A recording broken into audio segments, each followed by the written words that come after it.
황교안, 문재인에게 볕들이는 극딜 충고. 실체가 더욱 뚜렷해지고 있는 김 수사관 폭로. 2019년 새해 첫 주말 1월 5일 서울 도심 곳곳에 태극기 집회가 열렸습니다. 대한애국당 주최로 열린 서울역 태극기 집회 참가자들은 박근혜 전 대통령을 석방해야 한다고 목소리를 높였습니다. 인지연 대한애국당 수석 대변인은 김 수사관과 신 전 사무관의 신변이 위협받는 상황을 인지하고 두 사람을 당 차원에서 적극 보호할 것이라며 두 사람은 몰락하고 있는 문재인 정권의 민낯을 들춰낸 양심의 선언이라고 강조했습니다.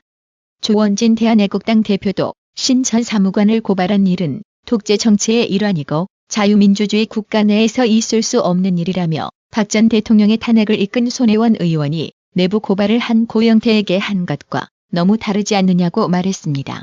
더욱 고무적인 것은 화면에 보시는 바와 같이 어느 때보다 태극기 집회에 대한 보도 비중이 증가했다는 사실입니다. 문재인 정권의 국정 운영 동력이 떨어지면서 언론도 더 이상 태극기 집회 보도를 외면하기는 힘들었을 겁니다. 김태우 수사관이 검찰 출석하면서 얼굴이 공개되었다고 지난 방송에서 알려드렸습니다. 보시는 바와 같이 아주 강직한 인상이라 왠지 모르게 든든함이 느껴집니다. 1월 4일 김태우 수사관은 청와대가 박근혜 정권 인사 수백 명을 대상으로 감찰 지시했다고 추가 폭로했습니다. 이인걸 전 청와대 특감반장이 야권 성향의 인사에 대한 부정적 감찰 보고서를 작성을 위해 다른 사정기관에서 만든 동향 문건을 특감 반원에게 제공했다는 의혹이 제기됐습니다. 1월 3일 문화일보는 김태우 검찰 수사관이 전 정권에서 임명된 공공기관장에 대한 세평 등의 동향을 담은 보고서를 공개했다고 보도했습니다. 특히 김 수사관은 이 매체와의 인터뷰에서 이인걸 전 특감반장이 성일환 전 한국공항공사 사장에 대한 사정기관의 동향 문건을 성일환 전 사장의 감찰 보고서 작성을 위한 참고용으로 건네주었다고 말했습니다. 이 매체에 따르면 성 전 사장에 대한 동향 문건에는 현 자유한국당 대표 홍준표와 대구 영남고 동창으로 알려진 가운데 군 현직 및 공기업 사장 추천에 적극적인 지원을 받았다는 루머도 존재, 현 정부 주요 인사들과 특이 친분 관계가 없다는 평으로 사장 조기 교체 가능성도 회자 등의 설명이 기재돼 있습니다. 또 자기 관리에 철저한 외유내강형 공항공사 사장 재직 이후 만년 적자에 시달렸던 청주, 대구공항을 처음으로 흑자로 전환시킴은 물론 국제선 이용 고객 최대치 달성 등 우수 경영 성과 주목 등 긍정적 평가도 있었습니다. 문화일보는 김 수사관이 이인걸 전 특감반장이 이런 식으로 다른 사정기관에 정보도 주면서 공공기관 감찰 세평에 참조하라고 했다면서 문재인 캠프 출신들에게 일자리를 만들어주자고 서로 농담도 했다고 말했다고 전했습니다. 오라, 그래서 청와대 일자리 상황판이 필요해서 만들어진 거였군요. 이런 사실관계를 뒷받침하려는 듯 1월 4일 KBS 방송은 이른바 환경부 블랙리스트 사건을 수사하고 있는 검찰이 해당 문건에 등장하는 당시 공공기관 임원들을 줄줄이 불러 조사하고 있다며 그런데 실제로 사퇴 압박이 있었다고 볼 수 있는 진술도 나온 것으로 전해졌다고 보도했습니다.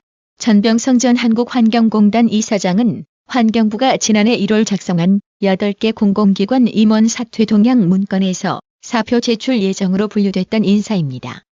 올해 7월까지가 임기였지만 사퇴 동향 문건대로 전병성 전 이사장은 지난해 초 사표를 제출합니다. 전병성 전 이사장은 검찰 조사에서 당시 기획조정실장이 갑자기 만나자고 해 만났더니 사퇴 의향을 물어보러 왔다고 해서 사표를 내겠다고 먼저 밝혔다고 진술했습니다. 검찰은 전 이사장이 먼저 사퇴하겠다고 했지만 당시 기획조정실장이 사퇴 의향을 물어본 뒤에 나온 대답이라는 데 주목하고 있습니다. 이런 게 바로 묵시적 사퇴 압박인 거죠. 검찰은 이와 함께 김현민 전 환경공단 감사를 어제 3일 불러 조사했습니다. 김 전 감사는 검찰에 출석해 사표를 제출하지 않은 임원들만 골라 환경부 감사관실에서 업무 추진비 감사를 나왔다고 진술했습니다. 또 환경부 감사 담당자로부터 업무 추진비 조사를 하면서 사표 쓰는 게 그렇게 어렵냐는 핀잔까지 들었다고 전했습니다.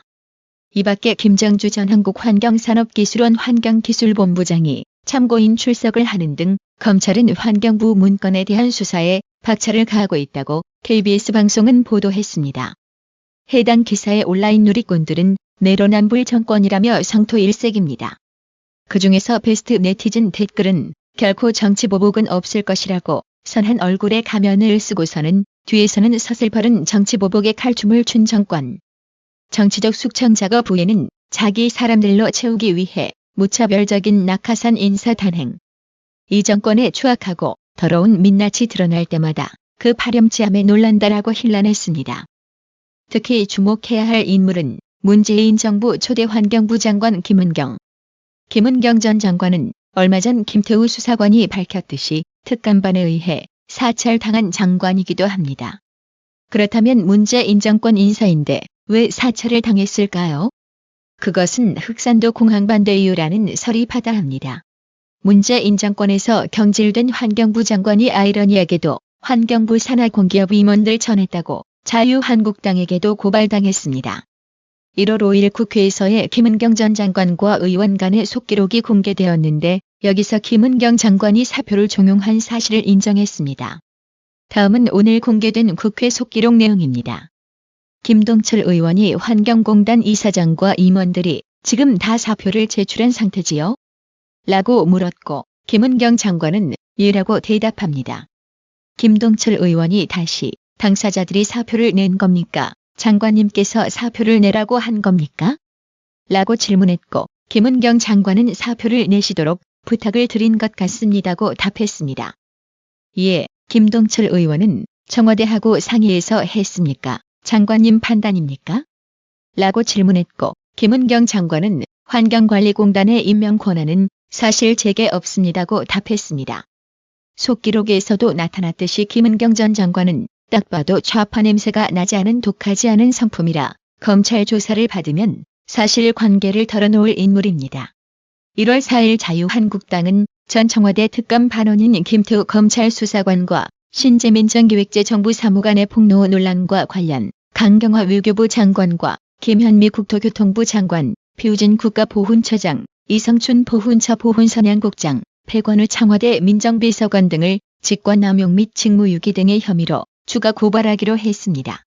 한국당 청와대 특별감찰반 진상조사단 단장인 김도읍 의원은 국회에서 열린 긴급의원총회에서 이 같은 고발 계획을 밝혔습니다. 한국당은 먼저 김태우 수사관의 첩보문건 등으로 불거진 유재수 전 금융위 금융정책국장 비위 첩보 묵살 의혹에 대해 직권남용 및 직무유기 혐의로 조국 청와대 민정수석과 백원우 비서관을 고발할 방침입니다.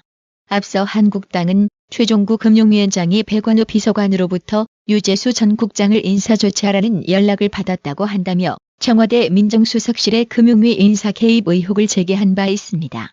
석동현 변호사는 지난 2일 김태우 수사관 변호인으로 사임했습니다.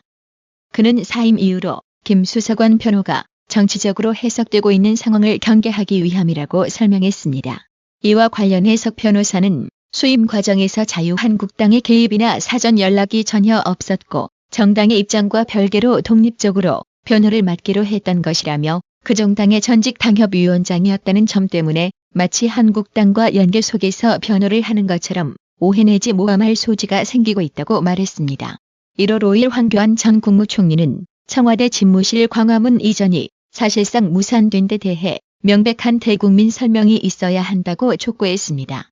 황교안 전 총리는 이날 페이스북을 통해 문 대통령이 경호와 의전이 엄청 복잡하고 어렵다는 사실을 인지했다고 한다면서 그런데 문 대통령은 과거 대통령 비서실장을 지냈고 또 대통령 비서실 민정수석, 시민사회수석을 지냈다.